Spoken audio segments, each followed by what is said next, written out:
we're tolerating Islam. Now, I just wrote a book. It's this year. Right now, this year, we have our first Muslim congressman, Keith Ellison of Minnesota. He insisted on swearing in upon a Quran. And he told his followers when he was sworn in, he says, you can't back down, you can't chicken out, you can't be afraid, you've got to stand up and be a real Muslim. He says, we're going to continue to face them. They're not going to stop right away, but if you and me believe in Allah, if we turn to the Quran, we'll have an answer to the questions we have. And so I turned to the Quran, and I found some interesting verses. For example, surah, and the word surah means chapter.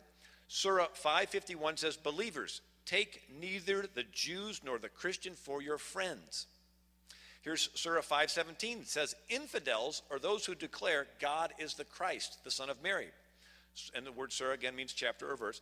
Surah 573 says, infidels are those who say God is one of three in a trinity. Surah 4101 says, the infidels are your sworn enemies. Surah 9:123 says, make war on the infidels who dwell around you. Surah 47:4 says, when you meet the infidel on the battlefield, strike off their head.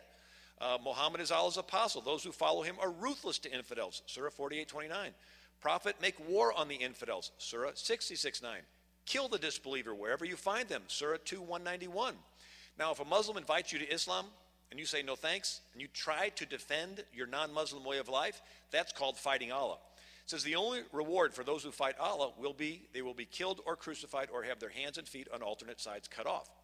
Now, I thought, am I taking these verses out of context? Am I like being Islamophobic? Am I missing something? This is the book he insisted on swearing in upon, you know. And so I thought, you know, it really doesn't matter what I think. My question is, how have Muslims over the past 1,400 years interpreted these verses? And so that's what I did in the book. I put together the history. Muhammad was born in 570 A.D., and he was put together a faith that has a little bit of the Zoroastrian religion. The Zoroastrians of Persia believed in a sensual paradise with lots of virgins, okay? And they also believed in jinns, the spirit that would follow you around. A jinn or a genie. A genius was somebody that had a jinn follow him around, tell him all the answers. This was the Zoroastrians of Persia. This was their religion pre-Muhammad. And then in Mecca, they had the pagan religions, and they had 360 different gods, and the most popular was the moon god. They called Allah, who was married to the sun god, and had three daughter gods, one of them Venus. And they had this rock they thought fell from the moon, and they would kiss it and walk around it and bow to it 5 times a day, and 1 month out of the year they would fast toward it. This was pre-Muhammad in Mecca for hundreds of years. And then there was the Jewish influence, and since Muhammad was illiterate, his whole life he couldn't read and write.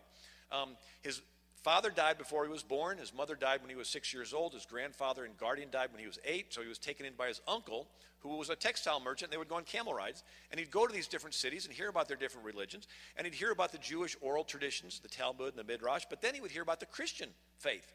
And Encyclopedia Britannica says the gospel was made known to Muhammad chiefly through apocryphal and heretical sources. So Muhammad thought the Trinity was the Father, Mary, and Jesus. I mean, his whole life, there were a lot of heresies there in Arabia, and Christian heresies, and most of them were over the confusion of the nature of Christ. And, for example, Orthodox Christians settled that in 325 at the Council of Nicaea, that Jesus is of one substance with the Father. But in Arabia, there were the Nestorians, who believed Jesus was mostly God and just a little bit man. There were the Arians, who believed Jesus was mostly man and just a little bit God. There were the Docetists, who said he was completely divine and only appeared human. And then there were the Ebionites, who said Jesus was the Messiah, but he was not divine. Now, Muhammad was married to his first wife by her cousin, who was an Ebionite Christian priest of this heretical sect. And so you can see the influence that came upon him. And he had his faith, and it's all in the book, so I won't get into it all, but he went into Mecca, began to share his faith, and got rejected. So he fled to Medina, a Jewish trading city. Once he gets to Medina, he chops off the heads of 700 Jews that are there, and then he starts off, and he goes on 86 raids and 26 major battles. The stirrup, I was out there, they have a really nice saddle out there, you know, with a stirrup. The stirrup was a brand new invention that the Muslims got before the Europeans did. The stirrup came from the Mongolian nomads, who would tie a rope around their little short horses and leave 2 loops hanging for their big toes because they would ride horse barefoot. That made its way to China by the 5th century. They made the loops bigger for your whole foot. And that made its way to Persia in the 6th century, and they put a wooden block on one side to help you mount the horse, and then they put wooden blocks on both sides, so now you could stand in the saddle and put the full power of a galloping horse behind your sword. So the Muslims developed these curved swords called scimitars. And they would ride on these Ghazi terror raids, and they would literally slice people in half while riding at a full gallop. And they'd attack the caravans and the trade routes. And During Muhammad's life, they conquered all the way from the Indian Ocean to Mediterranean. Muhammad died in 632 AD, and within 100 years of his death, the Muslims conquered all of North Africa. People forget there were 250 Catholic dioceses along North Africa. In the 7th century, they were all conquered. The Muslims conquered all of Persia. They conquered all of the Holy Land, which people forget was Byzantine, Christian, and Jewish. And Caliph Umar came in 638 AD, surrounded Jerusalem, made them surrender. Caliph Umar agreed, though, not to kill the Christians and Jews if they agreed to be dhimmi status, second-class citizenship, very similar to the black codes that were passed in the Deep South after the Civil War. And so these dhimmi status, Christians and Jews could not pray out loud. They couldn't ring their church bells. They couldn't proselytize. They couldn't repair their church or synagogue if the Muslims destroyed it. If a Muslim walked in rude, they had to stand up and give them their seat. If a Muslim came by their house, they had to put them up for 3 days and feed them. Christians and Jews could not own weapons, couldn't own horses, and they had no legal standing in court against a Muslim. And this is still the way it is today in Pakistan and many of those Muslim countries. Anyway, the Muslims then conquered all of Spain with their chainmail-covered horses and their scimitar swords. And these Europeans, you read the story of these battles, and these Europeans would stand there in an open field with just their little pitchforks with no horses, no armor. The Muslims would just slice through there and chop them up. Anyway, they were finally stopped at the Battle of Tours in southern France in the year 732 AD by Charles Martel, just 100 years after the death of Muhammad. And this, once they were stopped from going into Europe, there was no other army all the way to Poland. And if they weren't stopped there, we'd all be Muslim today. But, so when they were stopped, they began moderate Islam, which says we're still going to conquer the rest of Europe, but it may have to wait till the distant future. You see, Muhammad divided the world into two houses, the house of Islam and the house of war. Now, Islam means submission, and a Muslim is somebody who has submitted, and a faithful Muslim thinks there will be world peace when the whole world has submitted to the will of Allah or become Muslim. Now, we think world peace is when different groups that don't believe the same thing just learn how to get along. A faithful Muslim thinks there's world peace when the whole world submits to the will of Allah or becomes Muslim.